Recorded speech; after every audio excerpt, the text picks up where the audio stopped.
La Commission européenne. Bernard est pêcheur dans le golfe de Gascogne et aujourd'hui, c'est son dernier jour de pêche.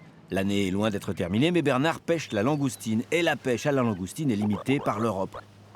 Bernard et ses camarades pêcheurs du golfe de Gascogne ont déjà atteint leur quota. Sur son bateau de retour au port, il râle contre Bruxelles, où siège la Commission européenne.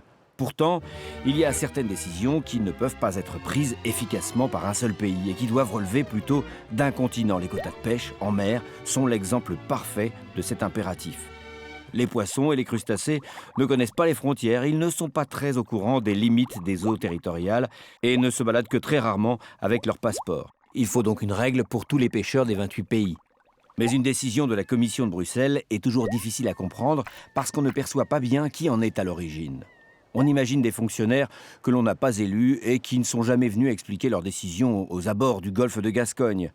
Mais en réalité, la Commission européenne est composée d'un commissaire par pays et désigné par les gouvernements nationaux. C'est vrai que le lien démocratique entre la population et les commissaires est un peu distendu. Le président de la Commission est désigné par le Conseil européen, c'est-à-dire par tous les chefs d'État et de gouvernement qui composent l'Union. La Commission et son président chapeautent toute l'administration, une trentaine de milliers de fonctionnaires de l'Union, qui se trouvent à Bruxelles, dans la capitale belge, au cœur de l'Europe.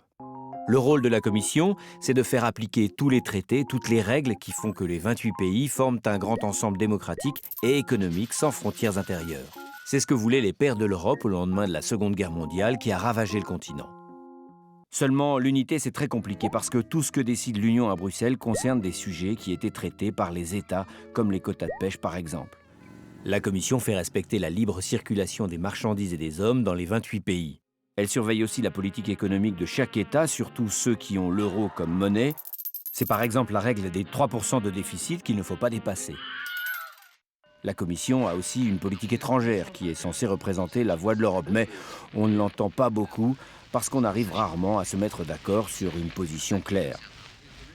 En revanche, dans d'autres domaines, l'Union a une action très concrète. Elle distribue des aides pour financer des routes et d'autres infrastructures et soutenir les filières comme la filière agricole.